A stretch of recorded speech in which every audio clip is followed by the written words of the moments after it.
Today we're going to remove the battery from this 2017 Nissan Altima. Alright, the tools we'll be needing will be a 10mm socket and a 10mm deep socket. There it is, 10. Alright, so we'll start off with the short socket.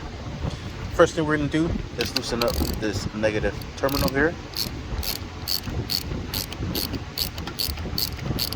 Then we'll take this off the battery, set that over to the side. Next, we're going to loosen up the positive terminal here. And the same thing, set this over to the side. Next, what we're going to do is take off this bolt from here, right on this bracket here. Tie it onto this brace here. And drive it all the way off. And we'll set this over to the side. Next, what we're going to do is loosen this one up from here. And we'll set this over to the side as well. Now using the deep socket, we'll set it on this nut right here. And we'll loosen this up as well.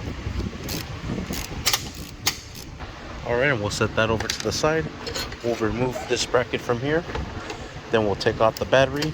Careful with these posts here. We'll remove the battery. And there you have it. That is how you remove a battery from a 2017 Nissan Altima. Thank you for watching. Please like and subscribe.